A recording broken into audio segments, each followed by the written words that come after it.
Halo guys, gue Vita Desman. Jadi ada beberapa teman gue yang nanya, eh lu baca buku apa aja sih? Nah, gue bakal spill buku-buku gue itu ada berapa nih? Satu, dua, tiga, empat, lima, enam, tujuh, delapan, sembilan, 10. Iya, ada 10 atau 9. Nah, jadi gue itu awalnya nggak suka baca buku. Cuman gue itu punya buku catatan, buku harian gua. Nah, bukunya ini gitu. Bukunya ini buku aku dikasih sama eh, dari BUMN sama atau BTPN gitu. Nah, aku sebelum tertarik baca buku itu kayak tulis-tulis doang gitu, kayak tulis-tulis apa namanya? Pengalaman sehari-harinya aku gitu. Jadi setiap satu hari tuh aku catat ke sini, ke buku ini tuh. Ya, jadi masih banyak lah yang aku belum dicatat. Nah, ini belum semua yang aku catat. Pertama aku punya buku ini tahun di 2022. Nah, apa aja yang gua baca? Yang pertama tadi itu kan catatan diary gua. Nah, yang kedua bicara itu ada seninya dari Oh Soo Hyang gitu. Nah, gua baca ini udah selesai juga. Ya lumayan lah baca-baca buku ini, bisa bisa public speaking, bisa lebih percaya diri gitu, menambah wawasan dan menambah kosakata bahasa kita gitu. Dan aku baca buku ini berulang-ulang, bicara itu ada seninya. Yang kedua, yang ketiga berarti gua baca buku hidup sebelum mati. Ini gua dapat buku dari kakak gua. Nah, gue ini juga baca gitu kan, dari hidup sebelum mati, dari menurut Al-Quran dan hadis gitu. Ini banyak banget lah, bisa dijadiin referensi lah buat teman-teman yang masih hidup. Kita harus persiapkan apa aja sebelum mati gitu. Baik, yang ketiga, gue yang ketiga itu baca buku eh filsafat ilmu dari Prof. Dr. Mukhtar Latif MPD, ini namanya ya. Gue juga nih tertarik sih sama buku-buku ini karena ada teman gue yang dia sering bahas filsafat gitu ya, dan gue awalnya nggak ngerti filsafat itu apa, bikin mumet banget, bikin pusing gitu. Kayak filsafat tuh apa sih? Ternyata ya kita setiap hari suka berfilsafat. Contohnya kayak menurut gue sih, kamu di mana, lagi apa, sama siapa, kayak 5W 1H aja gitu, itu filsafat gitu. Kenapa dinamainnya filsafat? Nah, itu kenapa namanya kamu afid kayak gitu. Nah, gue akhirnya diskusi sama teman-teman gue gitu kan, yang ngasih referensi buku filsafat ini juga gitu. Dan akhirnya ya gue sedikit banyaknya memahami dari buku filsafat ilmu kayak gitu.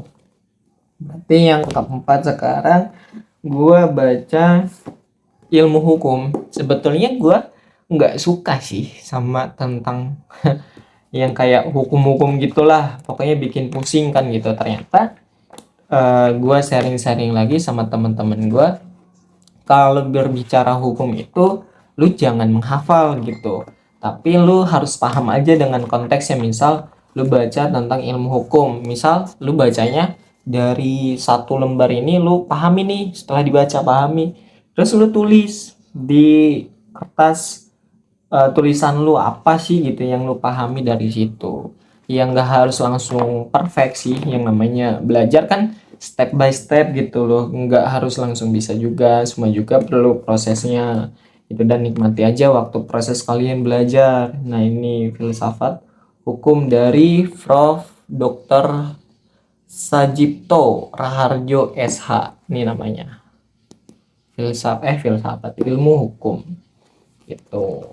Banyak lah, dan lumayan nambah wawasan lagi itu. Terus ada lagi gua, ini filsafat hukumnya, yang ini kan ilmu hukum ya, ini filsafat hukum. Berhubung tadi gua udah dikasih referensi buku filsafat hukum, gua sambungin setelah baca ini langsung filsafat hukum. Menurut gue sih masih apa ya, masih sesuai lah, masih ngerti. Ntar ini ada apa ya, ada kayak catatan gitu. Oh bukan, tanda doang. Filsafat hukum dari Mr. Sutiksno nih namanya gitu. Kecil sih bukunya. Nah ini gue baca juga ya, berhubung sedikit ya gue baca satu harian lah selesai, satu hari selesai gitu. Mana lagi nih, gue dikasih referensi lagi dari buku perbandingan hukum pidana.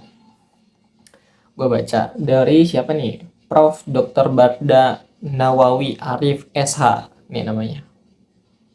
Tuh kan lumayan lah bukunya segini-segini, nggak terlalu yang banyak, dan aku baca juga kadang ada bosannya baca buku gitu. Nah gimana sih kalau misalkan ketika baca buku bosan, gue tuh kalau misalkan lagi bosan baca buku biasanya gue tuh kayak dengerin lagu-lagu Spotify gitu, kayak lagu-lagu buat menenangkan pikiran gitu, atau mungkin gue sering dengerin lagu meditasi gitu. Nah ini ada buku KD HAM. Apa sih KD HAM itu? Kebangsaan, Demokrasi, dan Hak Asasi Manusia. Jadi ini dari siapa nih penerbitnya? H.A. Prayitno. Nih, ya. Ini lumayan tebal juga lah. Tebalnya segini. Oh, ya. Gitu. Terus gua apa namanya?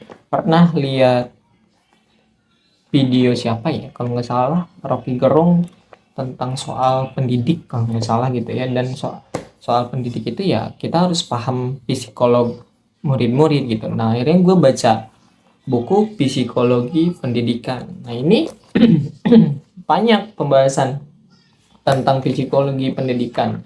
Ternyata menjadi seorang pendidik juga bukan hanya sekedar mengajarkan gitu, tapi sebagai pendidik kita harus benar-benar menanamkan pemahaman yang memang itu bisa diimplementasikan di masyarakat gitu. Yang penting kan kita setelah baca itu bisa bermanfaat. Nah yang terakhir ada buku ini, HMI dan Ideologi Perlawanan dari Arif Wicaksana. Nah gua dapat buku ini dapat dari siapa, dari Arif Wicaksana. Nah di sini gue baca belum selesai sih, gue baca ini yang dia udah bikin buku karena gue dapat gratis ini dan bermanfaat lah bagi gue, bagi orang-orang yang pengen baca buku yang selalu haus dengan ilmu pengetahuan gitu ya. Makanya gue selalu mengupgrade diri gitu. Ini bukunya. Oke, itu aja sih. Berarti ada 9 atau 10 buku yang gue baca gitu. Apa gue langsung paham setelah baca buku? Enggak.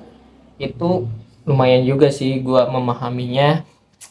Perlu waktu. Gue sih perlu beberapa waktu, bisa dibilang ya mungkin ada 1 tahun 2 tahun ya gue baca buku segitu. Karena awalnya gue nggak suka baca buku, apa sih gue boring baca buku buat apa gitu, apa manfaatnya buat baca buku. Dan ternyata gue setelah baca, oh ternyata ini loh yang gue rasain setelah baca buku, oh ternyata gue, oh gini loh setelah baca buku. Nah itu kayak beda rasanya kalau misalkan kita udah baca buku gitu. Kalau misalkan kalian emang rasanya gimana sih baca buku, emang dampaknya apa sih, cobain dulu baca buku, cobain dulu nanti kamu tahu rasanya gimana gitu ya.